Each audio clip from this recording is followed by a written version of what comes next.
Maging sa loob ng batasan pambansa, kanya-kanyang paraan para magpakita ng protesta ang ilang dumalo. Pero ang ilang kritiko may nakitang positibo sa talumpati ng Pangulo. Saksi si Joseph Moro. Bago man ang mismong sona ng Pangulo, may tila tunggalian na sa Batasan Complex. May mga naka-yellow ribbon na mga miyembro ng gabinete o kaalyado ng Pangulo sa Kongreso. Yes, for all of us. Ano ba yan? Instruction? Voluntary. Wala namang instructions. Wala naman. So those who have that, kung free will yan. Yeah, oo naman. No order.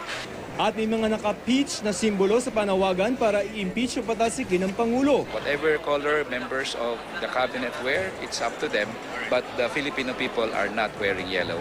Bompanis. Naka-peach din si dating First Lady Imelda Marcos pero paglilinaw niya, No, it does not mean anything. It was the choice of my country. na makapasok ang Pangulo, nag-walk out ang Makabayan Block. Sa mismong talumpati naman may sagot ang Pangulo sa mga kritiko bagamat wala namang tinukoy o sinino.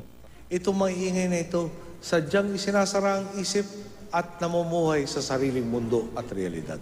Gaya ng inaasahan, pinuri ito ng mga kaalyado. Very touching, ano? Makikita mo yung sinseridad ng kanyang sinasabi. Pero pati ilang kritiko may nakitang positibo sa SONA. This is the best SONA I've heard from the President. Why is that? Kasi he stuck to the issues eh. More conciliatory and more statesman-like tone that he took on in the State of the Nation address. And that is always good because we always seek to unify the country. Wala ring minasama ang punong maestrado ng Korte Suprema lalo't maingat ang Pangulo sa pagbanggit sa kanila at sa desisyon nila sa DAP. If you have a court that is so emotional or reflexive, that doesn't bode well. So we are really... Walang personalan, ma'am. It's all a matter of professional duty. So, Habang ang ilan may pagdududa sa naging ulat ng Pangulo. Sabi niya ay bumaba ng poverty incidence.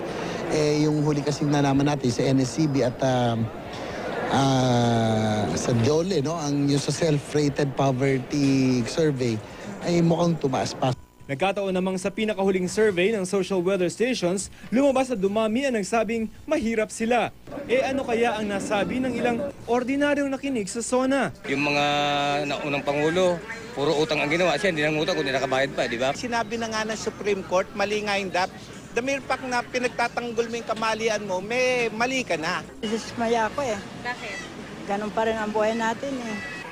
Hindi kasalanan ni Pinoy ang pagiging mahirap ng Pilipinas. Ako si Joseph Morong, ang inyong saksi.